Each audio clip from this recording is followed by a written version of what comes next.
سلامونه مې قبول کړئ. په 400 کې یوه ډېره افسوسناکه واقعه مخې ته راغلې ده چې یوه ښځه راپاڅېدلې ده او د خپل یار په سلا باندې خپل خاوند په بې دردۍ سره قتل کړی دی. دوستانو، دغه واقعه چې څو ورځې وړاندې مخې ته راغلې ده او د 400 پولیسو ته یو داسې لاش په لاس ورغلی دی چې د هغې سر او لاسونه نه وو، او چې کله د هغې په باره کې دوی تفتیش شروع کړو نو معلومه شوه چې دغه سړی خپلې ښځې خپل یار سره ملاو شوې وه او دغه خاوند یې خاتمه یې کړې وه، یعنې وژلی دی. کله چې دغه یار یې ګرفتار شو او د پولیسو ته خپل بیان کې ویلي دي چې دې سړي خپلې ښځې ته طلاق هم ورکړی وو، خو د دې عدت لا نه و پوره شوی او ما دغه ښځې سره واده کول غوښتل چې په دغه ورځ باندې ما ته دغې ښځې ټلیفون وکړو او راته وویل چې په موږ باندې مې دغه خپل خاوند ظلم کوي، نو ته راشه. وایي چې کله زه راغلم نو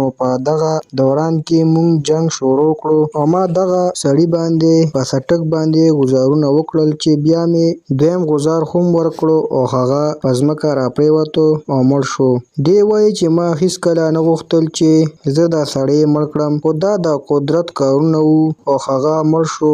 بیا موږ په د هغه د شناخت پټولو دپاره د هغه سر او لاسونه د تن نه جدا کړل او هغه مو په ماجوتي کې په خاورو کې ښخ کړو او د هغه لاش مو په سیند کې وغورځو چې د هغه معلومات ونه شي. خو بیا هم پولیسو د خپل تفتیش شروع کړی و او دغه لاش یې کله چې هغوی ته په لاس ورغی نو هغوی قاتلانو ته ځان ورسو. په دې کې دغه هلک یعنې دغې ښځې یار چې عباس نومی دی او ورسره حسین الله هم و، ده به د سهولتکار په طور باندې کار کولو، یعنې په رکشه کې به یې ورسره دغه مړی وړه. درنو دوستانو، دا واقعه څو ورځې وړاندې شوې وه چې د دې قتل معلومات هم دا اوس وشو. ویل کېږي چې د دې سړي ښځه هم په دغه قتل باندې پښیمانه نه ده او هغه پې خوشحاله ده. یو ډېر افسوسناک مقام دی چې یو انسان دې قتل هم وکړي او بیا دې پښیمانه هم نه وي. حکومت نه غوښتنه کوو چې د دې خبرونو